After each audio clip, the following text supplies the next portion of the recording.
Good Thursday afternoon to you. Thanks for joining us on Sports4CLE. Plenty to talk about. We'll get to the Cavs in a little bit.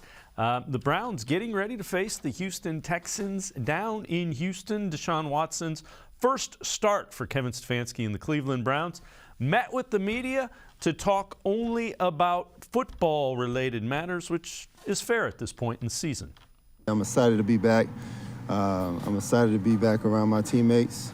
I also want to thank the Browns organization, the ownership, my teammates in that locker room, all the coaching staff for all the support that they had for me, especially my time away.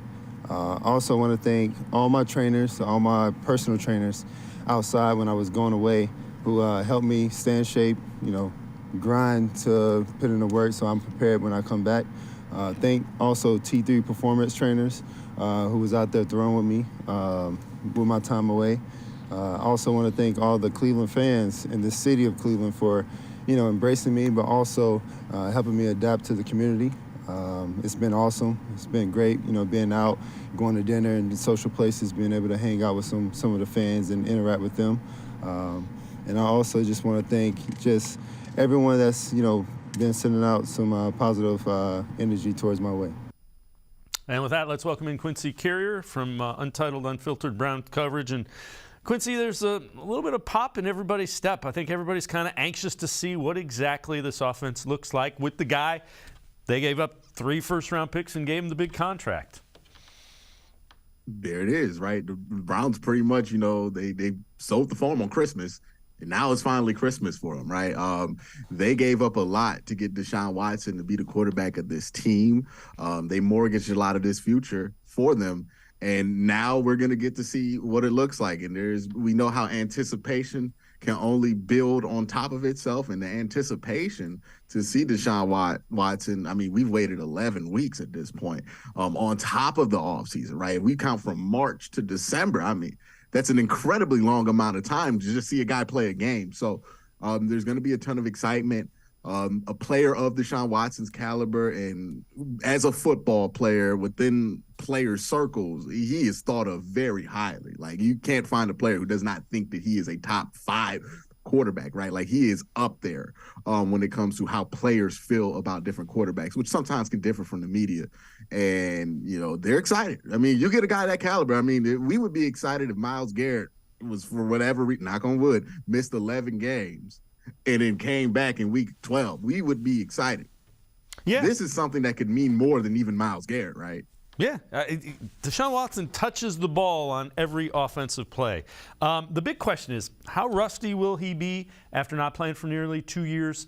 And what will he look like in Kevin Stefanski's system? Deshaun answered those questions.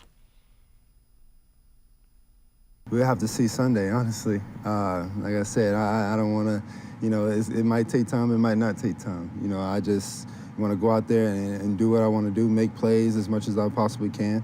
2 years is definitely a long time, but at the same time, I've been doing this since I was 6 years old. So, just like, riding a bike, I want to go out there and just find the pedals, get my, transition going, and then just let everything kind of come to me. Don't press it. Don't try to make anything bigger than what it really is. And the biggest thing is it's definitely a quarterback-driven system. And, we have guys around the quarterback that can make plays. So you don't have to do anything special. Just follow the rules that he wants you to follow. Get the ball in the playmaker's hands and let them do work. The O-line has been doing a heck of a job of supporting and protecting the quarterback as much as possible. Open up the run game for Nick Chubb. I think he 3rd or 2nd in the lead in rushing. For a while, he was number 1. So, it's a great system to be in. I'm happy to be in it, and I'm just continue each and every day to learn as much as I can and continue to grow as not just for the system, but as a quarterback and as a leader. And Quincy, he was out working through in that offense, and you see him here kind of. There's the tight end he's hitting. That's going to be part of that RPO game. Some chemistry with Amari Cooper down the sidelines, and also kind of that wheel route they're working on coming out of the backfield. All things that they will look to exploit. How different do you think this offense looks with Deshaun Watson? And do you think they also, 2-part question, do you think they save some stuff because you got the Bengals and the Ravens coming up after them? I think this week you'll probably see, I think the game plan will be initially to see a limited version of this, right? Just get the basic stuff down, right? The Jacoby Brissett plays, the core stuff of this offense. Let's get that through for a game, and let's execute that at a high level before we start adding wrinkles. I think that's what it's going to be. Just how well can Deshaun execute the core elements of this offense? They will wrinkle in a play or two, right, to see how defenses react to certain looks, and how they react to certain formations and different packages. Like, you're going to see some stuff here and there, but I don't think they're going to put out their big tricks, right? They might even put out a formation that might look like a little funky and then shift out of it, right? Like right before just to see, okay, when we do this, what did they set up here, right? They're going to do a lot of intel gathering in this part of the season to see when Deshaun's out there, what is the reaction if there's two running backs in the backfield? What is the reaction if we put a fullback back there with Chubb in a pistol set? What is the like how it's like chess. You want to see how guys are going to move, and that's what this is going to be, the very early part of chess, where you're just trying to see, hey, what are you going to do if I do this? If I put this here, what are you going to do if I do this? Then they'll take that information and add wrinkles on top of it, right? Right now, they're going to probably just run what they've been running with Jacoby because that's all they have the intel on. They don't know how teams are going to react to Deshaun Watson, right? They can't really anticipate that. So they got to just run the regular offense this week. After this week, when they have more intel of, okay, when we do this, they do this. Okay, we'll do that, right? That's what the 6 game is going to be about mainly, is just figuring out how defenses are going to react to him. And then you can add a lot of wrinkles with 6 weeks of tape in the offseason. And then the second part of that question is interesting, right? Because I don't know how much you want to put out there this year if you don't have a great shot to make the playoffs. And right now they don't. So I think Kevin's going to do a lot of intel gathering. I think this offense is going to look pretty similar this week, but as the weeks progress, they'll add wrinkle after wrinkle just to see how people react. But I don't think we're going to see like a bunch of trick plays here. I don't think if they were at 6 wins, they would do it, but I don't think that's what's going to happen right now. All right, let's head to the voicemail of Truth and Reason. Hi, this is Rico. I think the game plan versus the Texans is going to be conservative to a degree. Hopefully they come out ready to play and take the Texans seriously, because if they do, they should be able to impose their will. Stefanski, in my opinion, will just want to ease Watson into the game and rely on the running game. Obviously, there'll be some passes in there, but I personally think that Stefanski is going to take this stuff versus Bengals. Either way, all that matters is just getting the win versus Texans, going 1-0 and moving on to the Bengals. Go Browns. All right, as always, appreciate all the voicemails. Yeah, I agree. You don't get crazy, and get crazier, the level of competition climbs up. See if you can get to 10 wins and see what happens. Yeah, and I think also the first couple of drives are probably going to be slow. One, because of rust, but I think the main factor in why these first couple of drives I would anticipate being slow is that they're going to go out there, run in get in a regular set, and when he's doing his checks, he's going to be like, oh, this is not what they were doing with Jacoby, right? And that might be a good thing. There might not be or that might be a bad thing. But what they're going to see is different, right? How they play this is different, and it's just hard to anticipate what's going to happen from a defensive standpoint. So that could either be a good thing and they just exploit some stuff early on, or they got to make some adjustments after the first couple of drives. But remember, there is no intel on what this looks like with Watson, but more importantly, there's no intel on how teams plan to play him in this kind of offense. So, and with these kind of threats in the backfield. So I think a lot of this early portion of the game is going to be intel gathering. Okay, what are they doing here when we do this, right? Like, I think it's going to be a lot of that. So Deshaun Watson also talked about what he brings to the offense, as well as developing some chemistry with the offensive weapons that he has. My biggest thing is really just try to anticipate the throws, knowing where guys are going to be, and knowing how the defense is going to play each and every route. If I can minimize that and try to, get down the detail of how those things are going to do in certain situations, then I can place the ball where I need to be, where it needs to be for the receiver to make the catch. I think that's the biggest thing. I've always been trying to adapt to that, and I know that is timing and just repetition and film work. So I just try to, watch film with those guys. Watch film with those guys all week so they can see exactly what I'm saying. My biggest thing when I first got back in the building is hearing how Jacoby talked to him. and hearing how they watch film, hearing how, Amari and DPJ and D-Bell and all the other receivers and tight ends talk to Jacoby what they're seeing. And then whenever my opportunity came for this week to, step into that starting role, I didn't want to really change anything too much. So me and Jacoby, talk with those guys. We watch tape after practice. They're seeing what I'm seeing. I'm able to stand up in the meetings and let them know what I see. And if they have anything, they see anything differently, then, let's be able to have that communication, that relationship where we can talk and adapt and not be so much of, robots in the system. So, and it's awesome for Kevin and AVP to be able to allow that for the players to do that. And again, I don't think they allow all of the players to do that, but I think they're going to allow Jacoby and Deshaun Watson to do that. Yeah, for obvious reasons, right? It comes with the quarterback position also.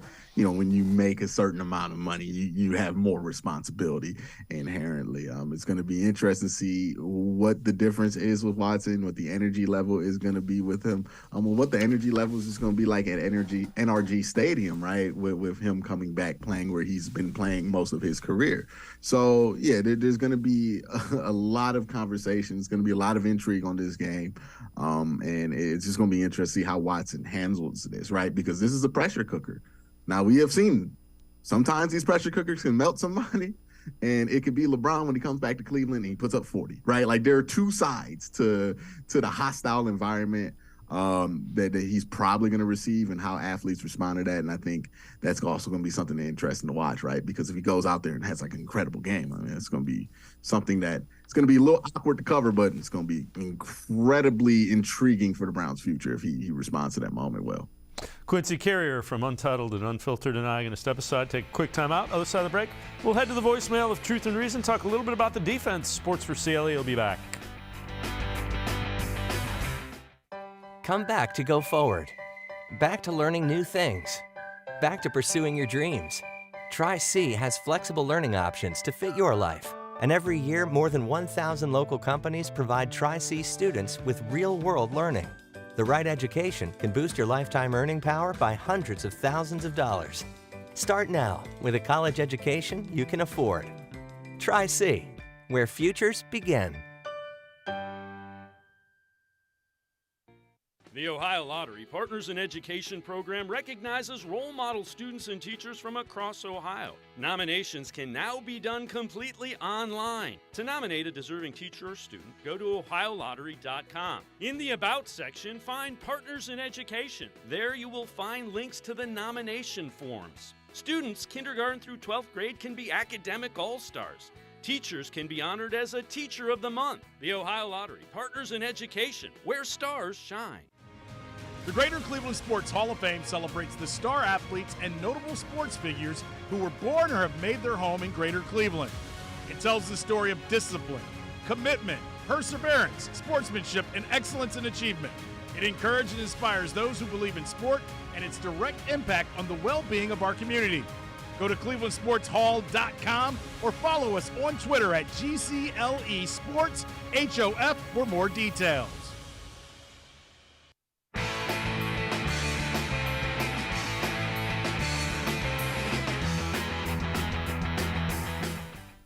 We continue talking Browns with Quincy Carrier, host of Untitled, Unfiltered Browns coverage. Let's head to the voicemail of Truth and Reason.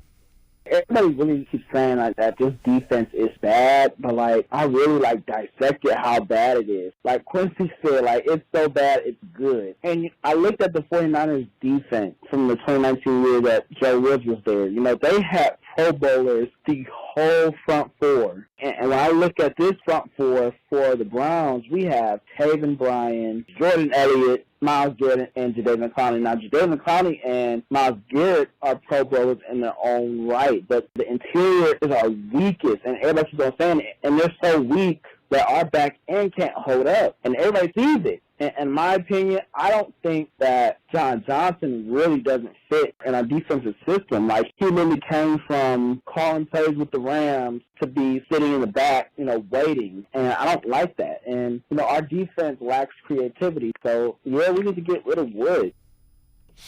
As always, appreciate all of the voicemails. Quincy, it doesn't. I think there's a couple of guys that are scheme mismatches, and then there's a couple of guys in the middle of that defense that they're just not working. It was real sad when they flashed that picture of the 49ers interior defensive line from 2019, and then it was like Taven Bryant and Ben Style. No disrespect to those two, but like it's a far cry from what the 49ers had. The 49ers had a lot of length and strength, right? Like I talk about it all the time. You want to stop the run? Get dudes who are long, strong. That's what stops the run in the NFL nowadays. Calais Campbell, one of the best run stuffers, right? Michael Clemens is a rookie that was taken out of Texas A&M in the 4th round. He's one of the best run stuffers for the Jets. Long and strong works in the NFL against the run, right? I think we have these ideas. We want to get the biggest guy possible. Long and strong is what I would preach about the defensive line, what you want to get. And the interesting thing about that is, yes, Joe Woods was on that 2019 defense, but he was the secondaries coach, right?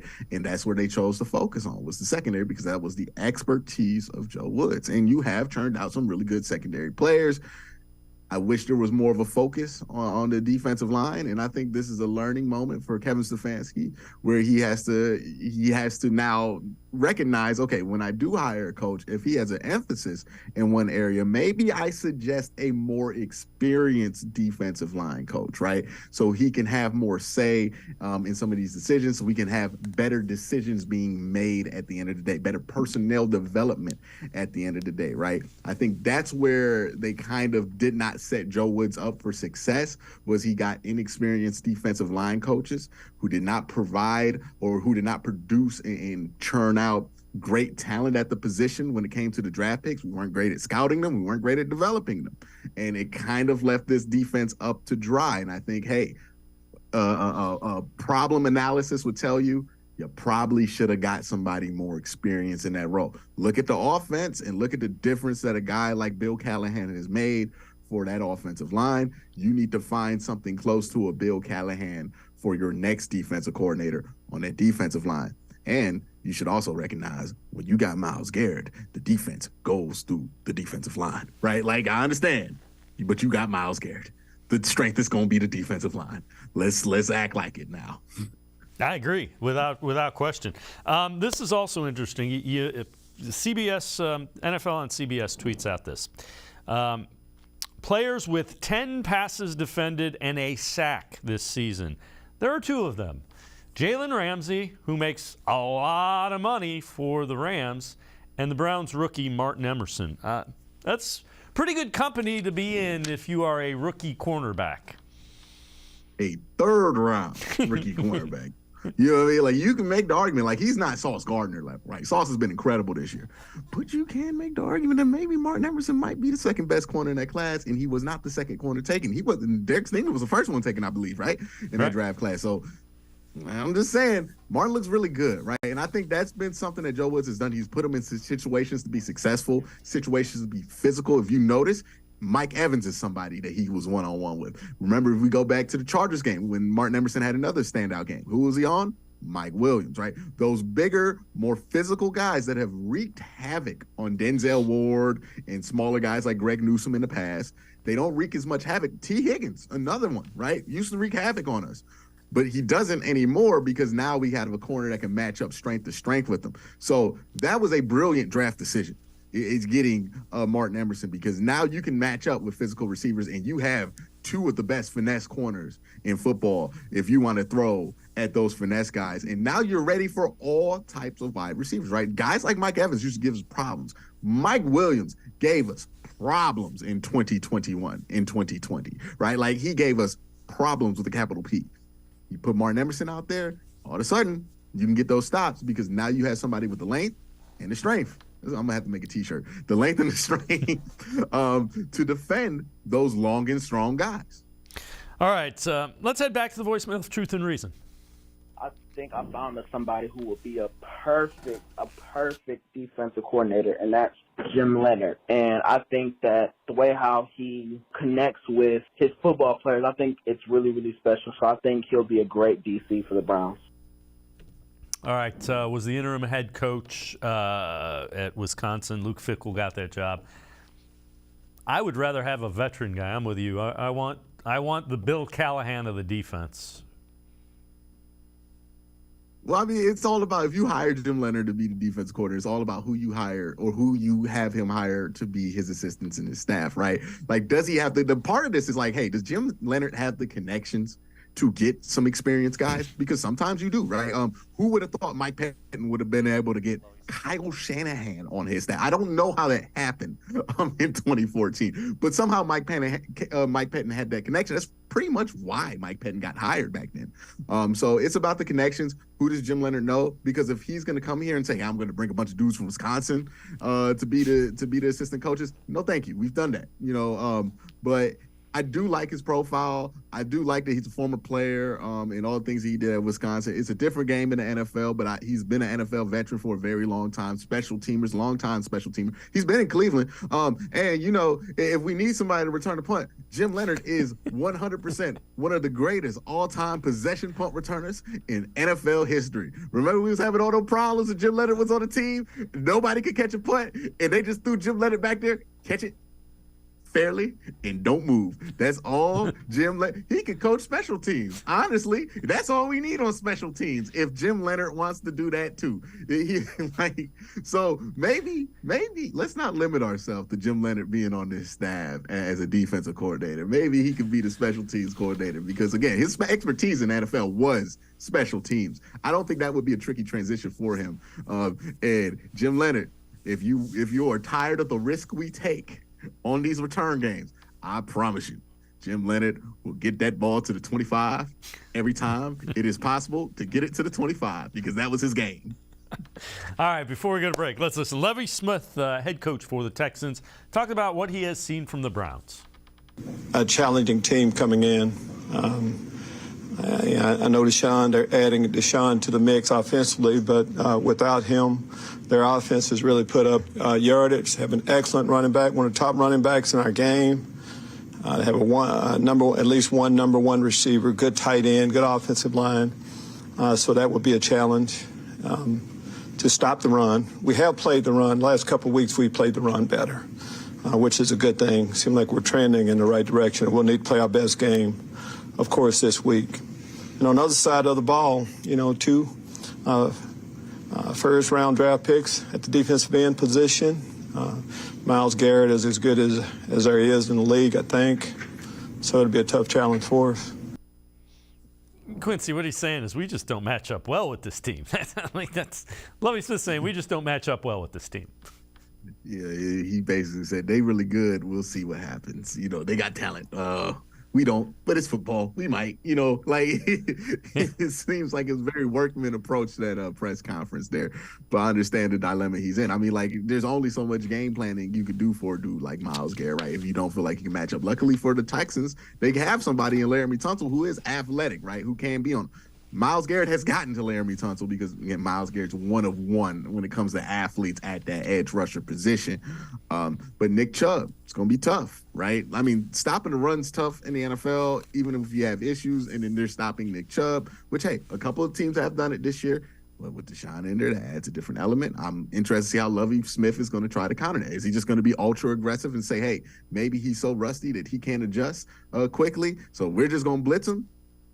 That would be a choice. I don't know if that's going to be a choice that benefits them in the long run, but I promise you there's going to be some interesting choices made from this Texans team because, one, they got nothing to lose, right? If they win this game, they win this game. The Browns lose. Their second pick gets even closer to the top 10. If they lose this game, they just go further in securing the number one overall pick. There is literally nothing that the Texans could lose here. So they're probably going to throw out some very interesting looks, some very exotic blitzes, and they're probably going to look to confuse Watson very early on in this game. And that's probably why, if you're Kevin Stefanski, you're probably going to run like a bootleg early or something like that to try to catch him off guard. Quincy Carrier and I are going to step aside, take a quick time out. Other side of the break, we will head back to the voicemail of Truth and Reason. Sports4CLE will be right back. Stay with us. The Ohio Lottery Partners in Education program recognizes role model students and teachers from across Ohio. Nominations can now be done completely online. To nominate a deserving teacher or student, go to ohiolottery.com. In the About section, find Partners in Education. There you will find links to the nomination forms. Students kindergarten through 12th grade can be academic all-stars. Teachers can be honored as a Teacher of the Month. The Ohio Lottery, partners in education, where stars shine. The Greater Cleveland Sports Hall of Fame celebrates the star athletes and notable sports figures who were born or have made their home in Greater Cleveland. It tells the story of discipline, commitment, perseverance, sportsmanship, and excellence in achievement. It encourages and inspires those who believe in sport and its direct impact on the well-being of our community. Go to clevelandsportshall.com or follow us on Twitter at GCLE Sports HOF for more details.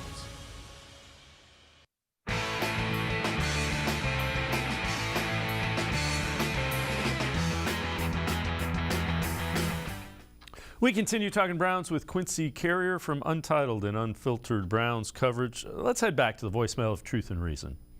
Hi, this is Glenn formerly of Berea, and it's generally the Browns need to win their next 6 games. 3 out of those 6 are with division opponent. Having said that, do you believe that Browns' best route to the playoffs is to win the division or to come in as a wild card? Thank you very much. It's a great show. Bye. As always, appreciate all the voicemails. Quincy, at this point, I don't think 10 wins is all I can get to. I don't think 10 wins is – I don't know that that's going to be enough to win the division. It might be enough to sneak in as the 6th or 7th wild card. Here's what I will say. Just win each game week by week, right? I would not get into watching some of these other games and like, oh, we need this team to win for our hopes to go up. Just the Browns got to win each week by each week. And if we get to week 17 or 18 and they have not lost yet and they're in position to make something happen, then we could take this serious. But until they get to that point, and what they would have to be at least at 500 at that point, right? They would get 4 or 3 in a row to get to that point. Okay, once they get to that point, I think then we can start really talking about the playoffs. But I wouldn't stress out so much about what route it needs to happen, because honestly, if it's meant to happen, the route's going to open itself out, right? Because if we want to win the division, it relies on Cincinnati and Baltimore kind of having disappointing second halves of the season.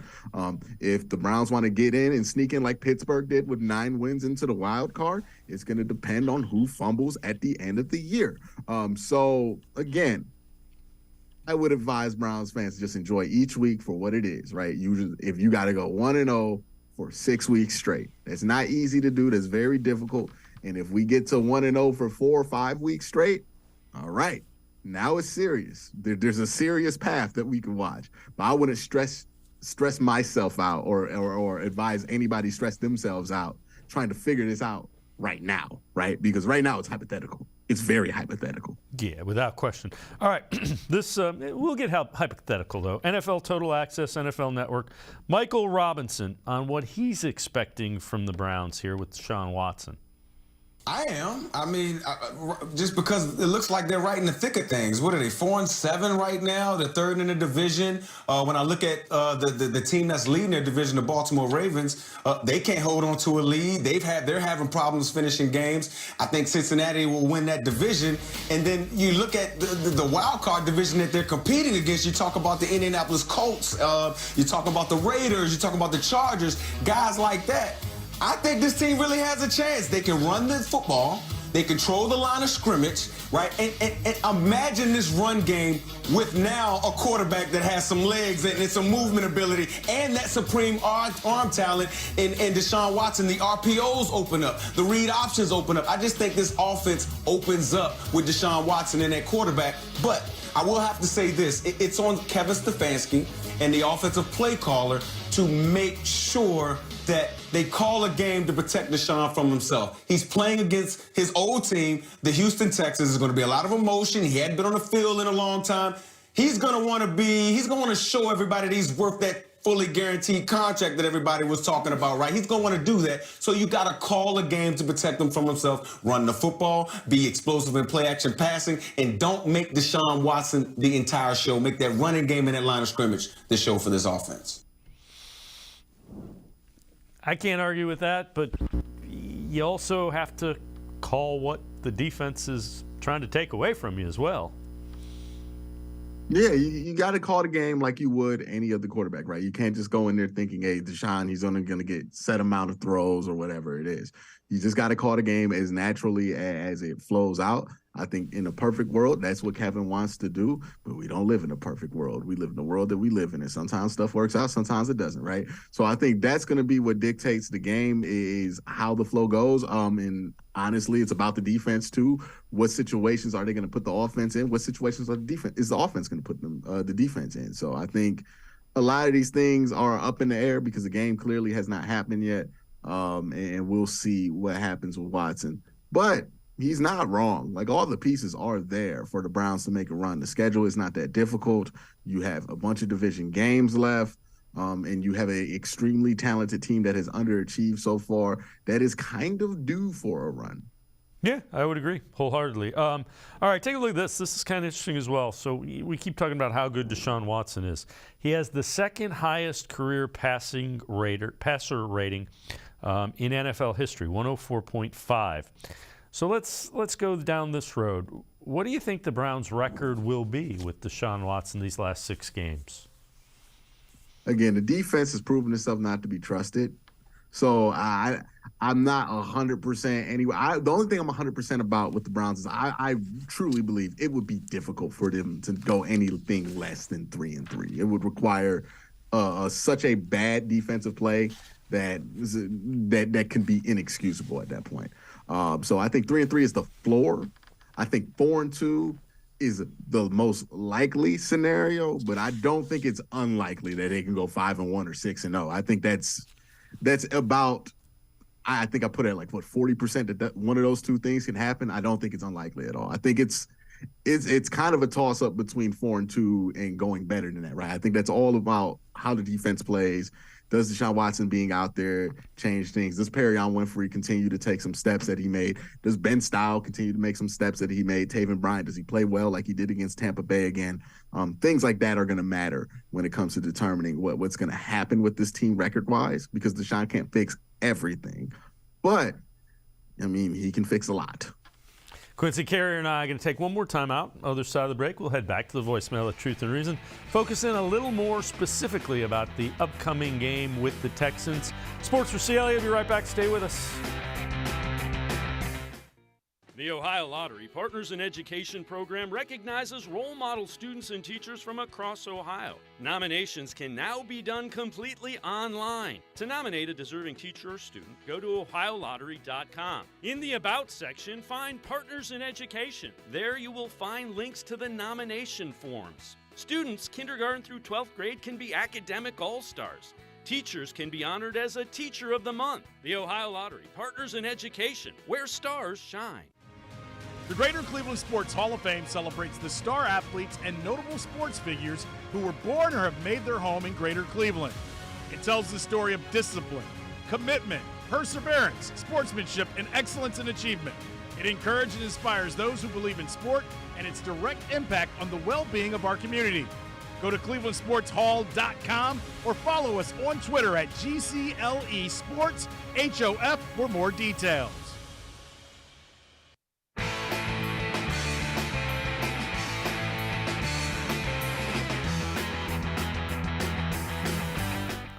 We continue talking Browns with Quincy Carrier from Untitled and Unfiltered Browns coverage. Let's head back to the voicemail of Truth and Reason. Hi, this is Rico. I just have a question, and I want an unbiased, honest opinion. Which 4-7 team in the AFC has the best chance to make a playoff push? Raiders, Steelers, Colts, Jaguars, or Browns? Thanks, and go Browns. Quincy, I don't think it's even close. I think the Browns have the best chance of the 4-7 teams to make a playoff push. You know, you're adding arguably an elite quarterback to a mix of the team that has gone 4-7. I don't know that they're going to be able to do that, but if you're giving me a choice of those, I'm going with the Browns by a lot. And the Browns could beat all of those teams with Jacoby Brissett. They've beaten a couple of them with Jacoby Brissett. So, like, yeah, they like if all things were even equal, you would go best quarterback, and all things aren't equal, right? The Browns are a better team than Pittsburgh. They are a better team than the Colts. They are a better team than the Jaguars. They are a better team than the Raiders. The Raiders are the one where you can see it kind of popping up here and there because they do have some talent on the offensive side of the ball, but whatever their issues have been offensively don't seem fixable. But you can say the same thing about the Browns defense. But I would go, if all things equal, you got to take the best quarterback. And I would think that even a rusty Deshaun Watson would be better than what those other teams have going in at the quarterback position. All right, so the Browns currently ranked 10th in the NFL in success rate on offense, 6th in rushing success rate. Houston is dead last against the run, in defending the run, allowing 168.6 yards per game. That's from Pro Football Focus. Also, Texans have turned the ball over 16 times this year. That is 6th most in the league. So you add those two together. They turn the ball over a lot, and they can't stop the run. Man, the Browns better win this game.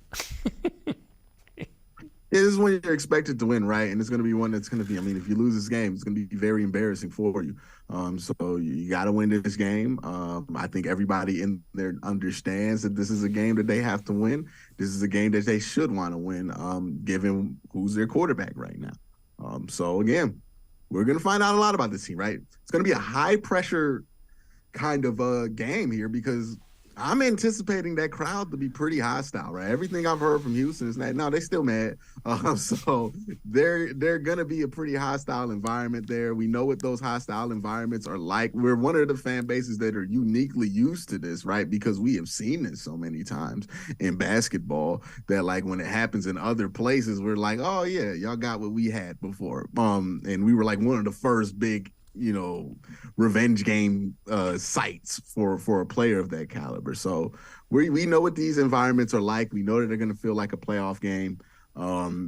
So us as fans are well prepared for this. I'm interested to see how well Kevin Stefanski's going to have his guys for this because, are they playing a lot of boos in that practice bubble? You know what I mean? Like, are they preparing to have it be hard to hear the calls because it's a dome? It's going to be a lot of booings. And I don't know if you've ever been in a dome where people are booing. It is loud. The boo, like that frequency of boo is loud. Like, it's a cheer is light. You can cut through a cheer. A boo, you can't hear through no boo. Like, that is bad. Like, I don't know if y'all have ever been there. Y'all been to WrestleMania when Vince McMahon come. I don't know if you've ever been in a situation where you've heard a mass booing.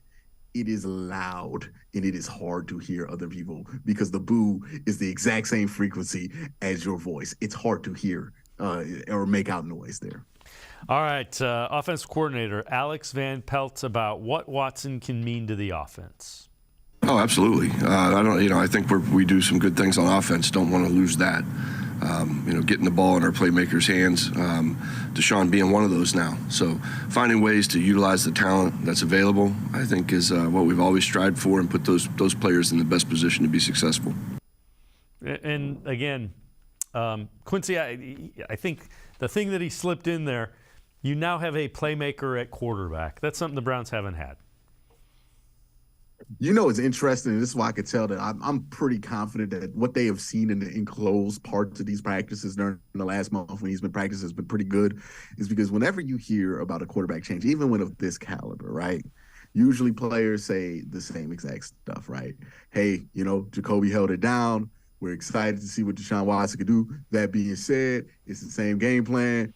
We're just going to have to execute. And we've heard this before. We know what it sounds like. Have you heard these players talk about Deshaun? They're like, hey, man, wait out. Watch out. Watch out. It's going to be different. Well, Wyatt Teller was one that said immediately, they're not stacking the box no more. That kind of confidence tells me he been cooking them. He been cooking them from those scout team reps. He has been cooking them, like been doing crazy stuff there. Even Nick Chubb was saying how different this is going to be.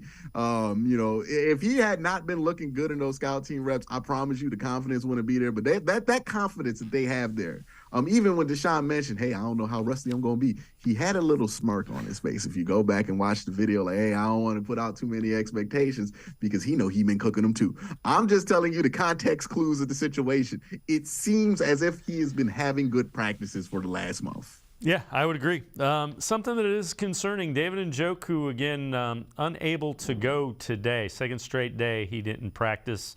The other guys not really concerned as much. Ward limited with an ankle injury, but Njoku not playing will take away a facet of this offense. What are some keys for this? What do you think the Browns need to do to get a win in a game they should win? Oh, they're going to have to just, I think, get up early. You want to get up multiple scores early to limit their ability to run the ball. I think Damon Pierce is a pretty good running back, but you want to limit his ability to get touches in this game. I think that's the most difficult part. You want to get this offense going, get Watson going early, right? Everybody's saying run. I would say in that first drive, get some confidence going with Watson, right? Because it's different. If Nick Chubb runs the ball like 45 times in the first drive and scores, yeah, we're used to that.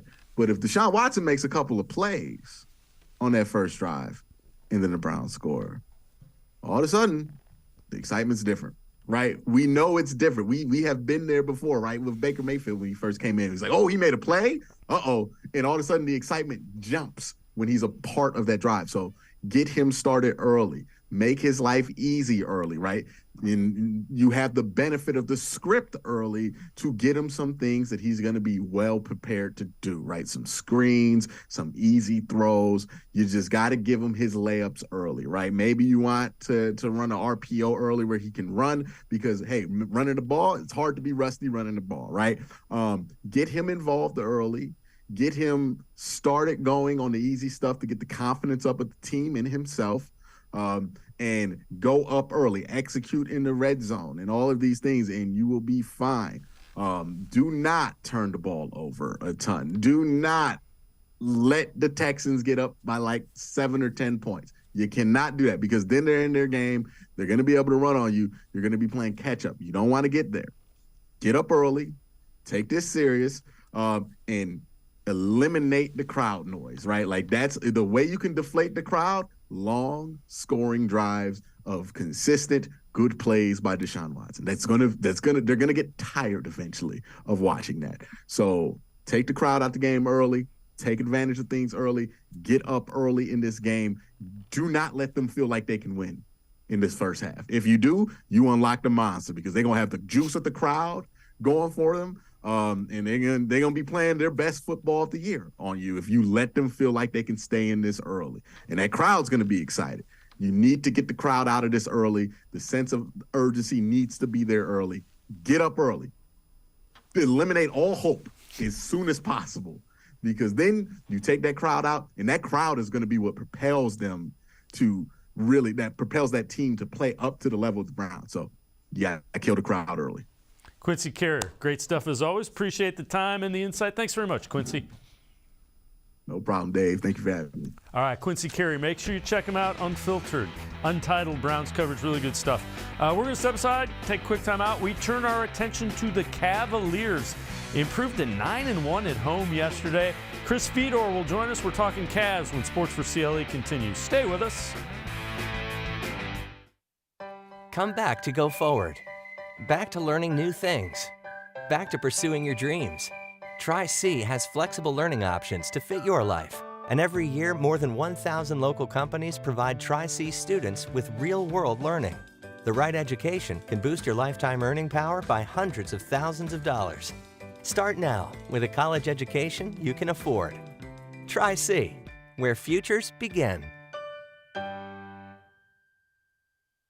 The Ohio Lottery Partners in Education program recognizes role model students and teachers from across Ohio. Nominations can now be done completely online. To nominate a deserving teacher or student, go to OhioLottery.com. In the About section, find Partners in Education. There you will find links to the nomination forms. Students kindergarten through 12th grade can be academic all-stars. Teachers can be honored as a Teacher of the Month. The Ohio Lottery Partners in Education, where stars shine. I am powerful beyond my wildest imagination. I will define my future. I will keep challenging myself to improve. Because I am a future leader of this great nation. I will be responsible for raising a beautiful family. And educating not only my generation, but many more to come. I will make a difference in my community. And I will stand up for what I believe in. I will not settle for simply chasing my dreams. I will achieve them. Because I was given a chance. An opportunity. A home. At Family, Career, and Community Leaders of America. The ultimate leadership experience. FCCLA has been one of the greatest experiences of my life. It's made me who I am today. Join us. We'll build a new future together.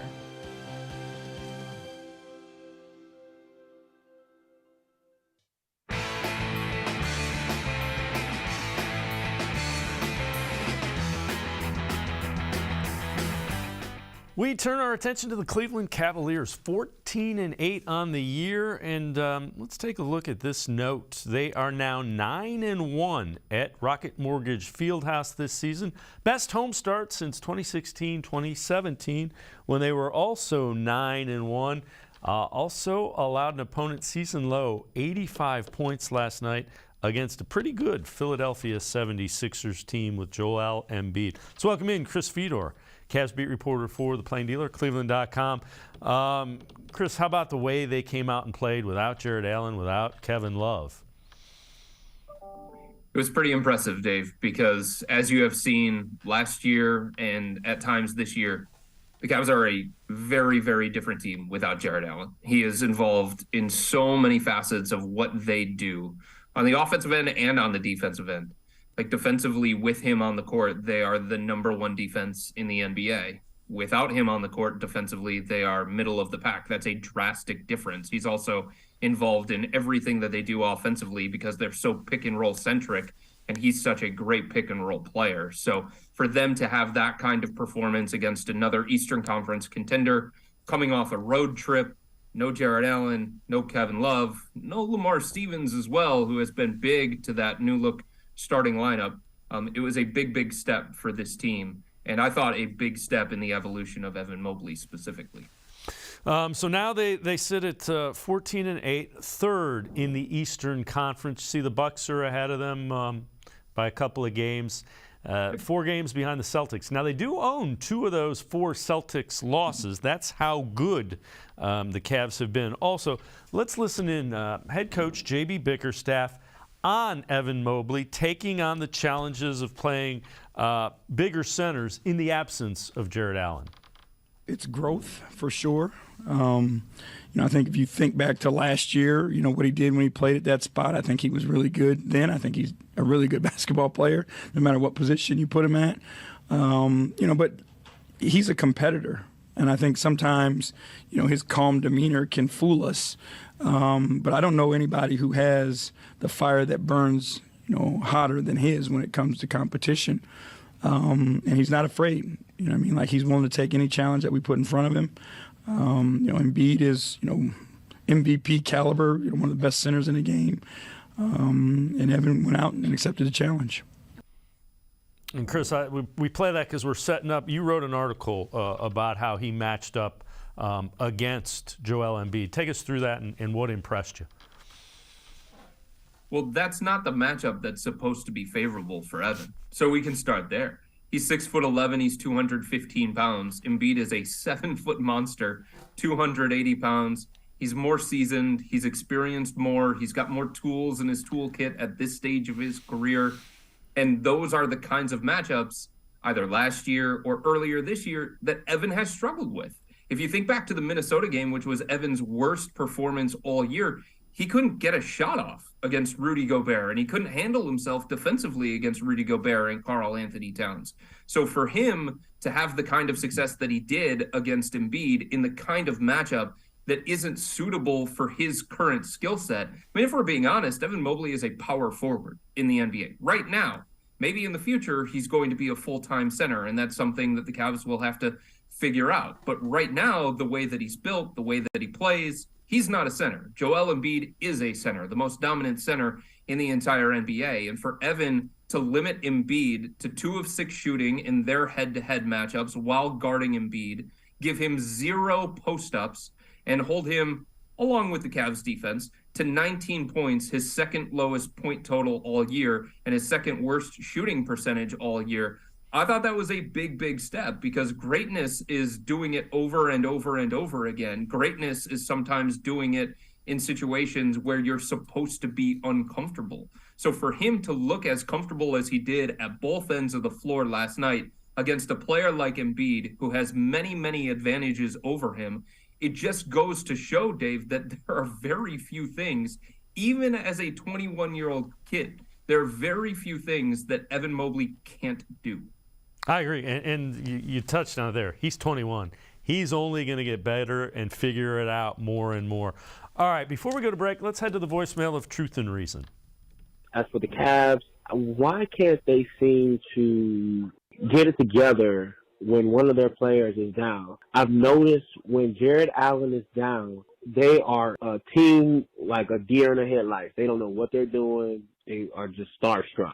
And there's only so much I feel like Donovan Mitchell and Darius Garland can do. And I think people were expecting so much big expectations from these guys. But they got to remember, this is one of the youngest teams in the NBA. I just want to hear you guys' thoughts. As always, appreciate all the voicemails. And I think you touched on it at the end of that right there. You brought in arguably your best player in Donovan Mitchell. You've got a young core around him. It's going to take time to figure out what spots on the floor do you like? What don't you do really well defensively that we can cover for? I mean, it's not something that you figure out in a week or 2 weeks. It takes months to figure out how to play together. And that's what you're seeing. And obviously they figured out a little bit on how to deal with the 76ers last night. But I think time will cure a lot of what you're seeing when a guy goes down. Yeah, I mean, I think there's also a reality attached to this too, Dave. Even though there was a belief externally and internally that the Cavs had improved their depth this offseason with some smart signings and some of the decisions that they made, they came into this year with 14 NBA players. They have an open roster spot at the NBA level. And one of those 14 players hasn't played a minute. It's Ricky Rubio, who continues to recover from a torn ACL. So now you're down to 13. And then Dylan Windler has played, well, he's been available in one game so far this year. So now you're down to 12. So when you start getting beyond the top 8, and with this team specifically, and you're starting to rely on more guys that are put in these different positions in these different roles that, one, they're not ready for, and two, they're not good enough to have, like, that starts to get exposed a little bit.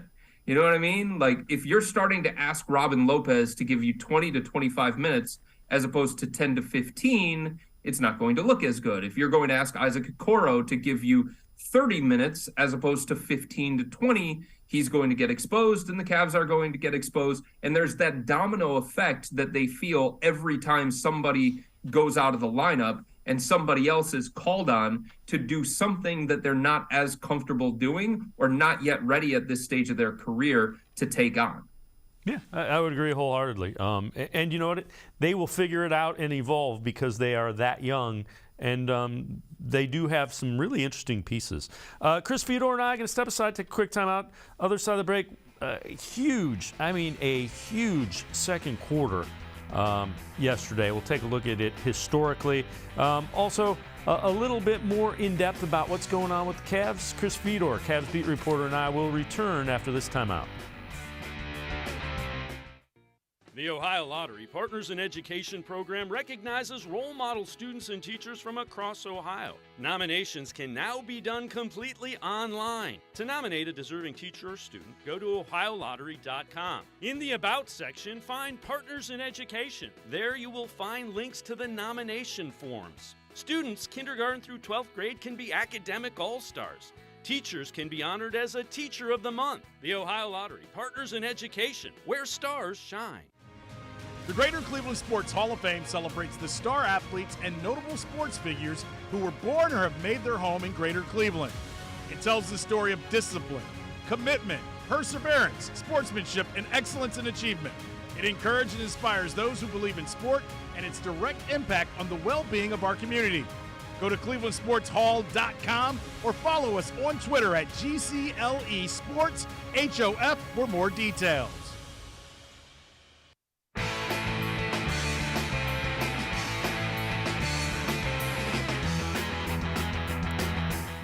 We continue talking Cavs with Chris Fedor, Cavs beat reporter for the Plain Dealer, cleveland.com. So the Cavs' second quarter last night scored 44 points.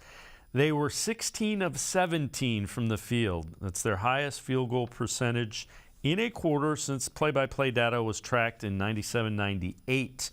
Minimum of 16 field goals. Also the highest field goal percentage in a quarter for any NBA team since 2014. The Mavericks were 16 of 17 in the first quarter. So again, when you're shooting like that at the NBA level, that means guys are moving the ball. The shots are going down, but you're getting good shots and doing a lot of little things right. It also shows why the Cavs had no concerns whatsoever when they lost against the Toronto Raptors, and why the conversation in the locker room at Scotiabank Arena was about whether the Cedar Point Fast Pass was actually worth the price. Robin Lopez, Evan Mobley, Isaac Okoro, Isaiah Mobley, they were talking about that because they knew that loss against Toronto was very circumstantial. And this is a great offensive team. They have shown that through the first quarter of the season, Dave. Any number you want to look at, points per game, offensive rating, field goal percentage, three-point percentage, the Cavs have shown that they are a very, very good offense. Donovan Mitchell, a big part of that. Darius Garland, a big part of that as well. So when they have a night where they score 88 points against Toronto on the road, or where they shoot 7 of 38 or whatever it was from three-point range and 40% or whatever it was from the field, they're not going to sweat that because they know that's an outlier performance. And I think they showed that against Philadelphia, where the games that they have against Toronto, where they score 88 points, that's not the norm for them. Now, the second quarter last night against Philadelphia isn't the norm either, but it's closer to what they've done in the first quarter of this season. And as long as they continue to play defense the way that they have to support that offense, we're talking about a contending team in the Eastern Conference. Yeah, without question. And along those lines, so we had talked about there was that West Coast trip where the defense sputtered a little bit. Cavs are putting up a 100.7 defensive rating in their last 3 games. For the season, it's 107, second best in the league. But you kind of heard JB Bickerstaff after that kind of, we got to get back to doing what we do. And that stat right there, that tweet right there shows you that they are getting back to the way they want to play. Yeah, and I think you can see it stylistically. They're being more physical on the defensive end of the floor. They're more active on the defensive end of the floor. The closeouts are more precise, and they're not as lazy the way that they were. There aren't as many avenues to the paint like we saw during that West Coast trip. For about a week and a half, the Cavs were an awful defensive team, Dave. There is no way around it. And I think one of the most important things that happened to them was the first loss against the Milwaukee Bucks. They gathered inside the visitors' locker room at Fiserv Forum, and they talked for 30 to 45 minutes about accountability, about taking personal challenge, about being a better defensive team, communicating more. And had they not lost to Milwaukee the way that they did, had they not had that gathering in that locker room, I'm not sure they're where they are right now. So I think that also goes to show that these kinds of teams, and the Cavs are still a relatively young and inexperienced team, sometimes they have to learn through failure, right? And they have failed at times, and I think they're going to continue to fail at times in the second half of the season and as this season progresses. But the most important thing is that you can show that you can make those changes once failure happens, and you can learn from those things. And I think the evidence is there that the Cavs learned from that losing streak, that if they go away from who they are at their foundation, a defensive first team, they're not going to be great. Yeah, and you know what? JB Bickerstaff has been really good about focusing and kind of refocusing. All right, you tweeted this out during the game yesterday, and I kind of chuckled and agreed with you when I saw it. Getting Karis LeVert out in transition and semi-transition is certainly one way to help him get his offense going. Now, he did lead the Cavs, scoring 22 points off the bench, 8 of 11 field goals. Chris, we've talked about it. JB Bickerstaff and the Cavs are asking him to do some things out of his comfort zone. So they're going to be patient with him, but it's really good to see him find the bottom of the basket a couple of times there. Yeah, it is. I mean, the game that he had last night against Philadelphia, it was the highest scoring game that he has had since that 41-point outburst against the Boston Celtics where he was just unbelievable. And look, Karras has to figure some things out. It was clear that it wasn't going to work with him, Darius, and Donovan together because they all need the ball in their hands to be successful. And you're not going to give the ball to Caris LeVert when you have Darius and Donovan running the offense. There just aren't those same opportunities for him. So I'm still kicking this around. I don't know exactly what the right role for Caris LeVert is in the big picture. I think short term, it's still him come off the bench, him be more of a playmaker, him have that score first mentality. But the things that he does well, I'm not sure that the Cavs need in the big picture. Right now they do because they're still without Ricky Rubio. But when Rubio comes back and he's in that second unit alongside Caris LeVert, I think there's going to be some stylistic complications similar to what we saw with Caris and Donovan and Darius together. And it's just really, really hard for a guy like Caris to take a step back. He's willing to. He's willing to make that sacrifice. He has made that sacrifice. But you have to start asking the question of whether what they're going to ask him to do big picture, is that actually going to be what's best for Caris? Yeah. It's a question that I think they're going to have to answer around the trade deadline, to be honest with you. Yeah, I would agree wholeheartedly. And, that again, those are things you figure out, but they're not. Those are good problems to have. You have too many guys who are talented as opposed to not having enough talented players. We sign on for that problem all the time. Chris Fedor, as always, great stuff, man. Appreciate the time and the insight. You got it, Dave. Anytime, man. All right, Chris Fedor, make sure you check him out. Cavs beat reporter, playing dealer as well as cleveland.com. Always really good stuff. That's going to do it for us on this edition of Sports for CLE. See you back here tomorrow at 4 o'clock. Have a great night, everybody. See you tomorrow on Sports for CLE.